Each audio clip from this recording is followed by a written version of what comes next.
Hello everyone, this is Shankar Pratap Singh and you are watching SPS Astrology। दोस्तों, आज हम बात करने वाले हैं डाइवोर्स के बारे में।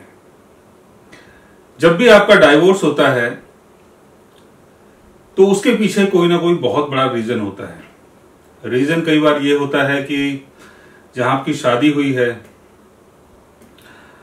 उस परिवार के साथ आप प्रॉपर तरीके से घुल मिल नहीं पाते हैं, आपकी अंडरस्टैंडिंग उनकी अंडरस्टैंडिंग अलग होती है।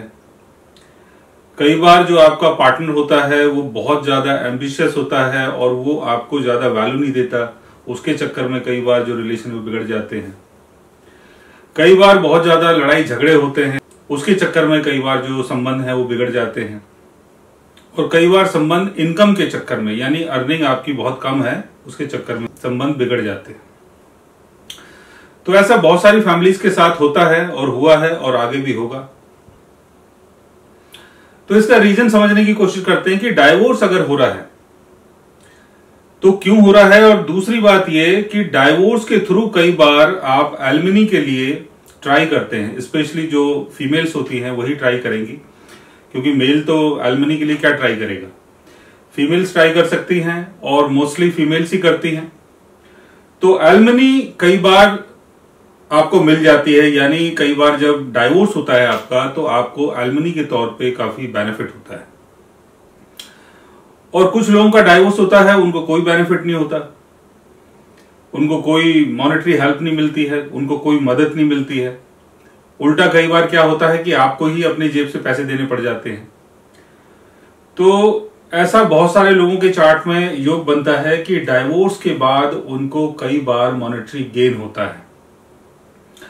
तो ऐसा मॉनेटरी गेन क्यों होता है, किस लिए होता है, और स्पेशली ये जो मॉनेटरी गेन है ये फीमेल्स को ज्यादा होता है, क्योंकि मेल्स के लिए तो कोई दूसरा ऐसा वो है नहीं, विकल्प नहीं है कि वो कहां से मॉनेटरी गेन करे। अगर वो अपनी वाइफ को छोड़ना चाहता है या वाइफ अगर उसको छोड़ना चाहती है तो वो एलिमनी के लिए क्या करेगा, क्या ट्राई करेगा, क्या कोशिश करेगा कि मुझे मेरी वाइफ का पैसा मिलना चाहिए, मुझे मेरी वाइफ की अर्निंग मिलनी चाहिए। वो कुछ नहीं कर सकता है। तो ये जो बेनिफिट है ये ज्यादातर फीमेल्स को होता है। तो इसको समझने की कोशिश करते हैं कि आपके बर्थ चार्ट में ऐसा कौन सा योग है जिसके कारण जब भी आपका डाइवोर्स होता है तो आपको मॉनेटरी गेन होता है। इसके लिए आपको कुंडली के 6th हाउस को देखना है। 6th हाउस का लॉर्ड अगर 11th हाउस में होता है या 2nd हाउस में होता है, आपके लगन चार्ट में, मून चार्ट में या चलित चार्ट में। 6th हाउस यानी divorce, litigation, fighting, court case. 6th house का लॉर्ड 11th हाउस में है, 11th हाउस आपका गेन हाउस हो गया, तो आपको डाइवोर्स के थ्रू गेन हो सकता है। 6th हाउस का लॉर्ड अगर 2nd हाउस में होता है तो 2nd हाउस का संबंध आपकी वैल्यू एंड वेल्थ से है, तो डाइवोर्स के थ्रू वैल्यू एंड वेल्थ आप अचीव करते हैं। 6th हाउस का लॉर्ड अगर 10th हाउस में होता है तो डाइवोर्स के थ्रू आपका जो स्टेटस है वो बढ़ता है, यानी पैसा आया और उसके कारण जो आपका स्टेटस है वो बढ़ गया। तो 6th हाउस के लॉर्ड की प्लेसमेंट को आपको समझना है। 6th हाउस का लॉर्ड अगर 10th हाउस में हो, 11th हाउस में हो या 2nd हाउस में हो और अपने एक्सल्टेशन में हो या अपने फ्रेंडली साइन में हो, तभी आपको इन चीजों का गेन होता है। और अगर 6th हाउस का लॉर्ड रेट्रोगेशन में होता है तो चीजें आपको मिलेंगी तो सही, लेकिन थोड़ा सा डिले होके, यानी उन चीजों को पाने के लिए आपको कई बार एफर्ट्स लगाने पड़ सकते हैं। 6th हाउस का लॉर्ड अगर केतु के साथ प्लेस्ड होता है तो हो सकता है कि डाइवोर्स के थ्रू आपको गेन हो, लेकिन जो भी आपका गेन है वो आगे चल के आपके हाथ से निकल सकता है।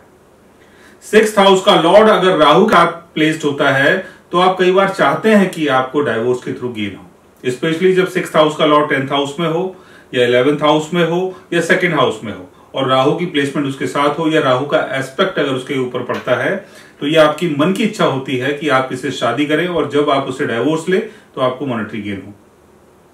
6th हाउस का लॉर्ड अगर सैटर्न के साथ होता है, यानी शनि अगर छठे घर के लॉर्ड के साथ बैठ जाता है, 10th हाउस में है या आपके 11th हाउस में है या आपके 2nd हाउस में है, तो आपको गेन तो होगा लेकिन थोड़ा डिले करके होता है।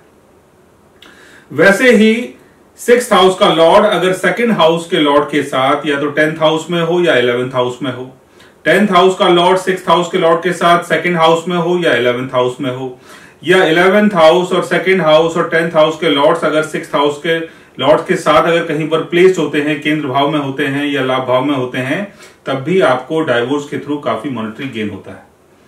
लेकिन 6th हाउस का लॉर्ड अगर अपने डेबिलिटेशन में होता है, वीक पोजीशन में होता है, कंबशन में होता है, और 10th हाउस का लॉर्ड और 11th हाउस का लॉर्ड और 2nd हाउस का लॉर्ड भी अगर वीक पोजीशन में होता है, यानी 2nd हाउस भी वीक है, 11th हाउस भी वीक है और 10th हाउस का लॉर्ड भी अगर वीक पोजीशन में है, और साथ में उसके साथ साथ अगर उनकी प्लेसमेंट राहु शनि केतु के साथ होती है, या राहु शनि केतु का एस्पेक्ट अगर 2nd house, 11th house, 10th house के लॉर्ड्स के ऊपर पड़ता है और उसके साथ आपका 6th हाउस का लॉर्ड भी अगर वीक है, तो डाइवोर्स के बाद आपको काफी मॉनेटरी लॉस होता है। तो ऐसा योग बहुत सारे लोगों के चार्ट में बनता है, और कई बार आप ये कोशिश भी करते हैं कि जब भी आपका डाइवोर्स हो तो आपको एलमनी के तौर पे काफी पैसा मिले, और बहुत सारे लोगों को मिलता भी है। वो जब उनको पैसा मिलता है तो उनकी जिंदगी जो है, उनकी लाइफस्टाइल जो है, वो सारी चीजें बदल जाती हैं। सो गाइस, आज मैंने आपको बताया कि डाइवोर्स के बाद कई बार आपको मॉनेटरी गेन होता है और कई बार आपको लॉस होता है। अगर आप भी जानना चाहते हैं किसी ऐसी चीज के बारे में या डाइवोर्स से जुड़ी हुई किसी गेन या लॉस के बारे में, तो उसके लिए हमारे चैनल को सब्सक्राइब कर सकते हैं। और अगर आप हमसे बात करना चाहें, कंसल्ट करना चाहें, पर्सनली हमसे मिलना चाहें, तो आप हमारी वेबसाइट के थ्रू, हमारे ऐप के थ्रू हमसे मिल भी सकते हैं, बात भी कर सकते हैं, और गाइज आप हमसे कंसल्ट भी कर सकते हैं। So guys, take care, love you all and good bye.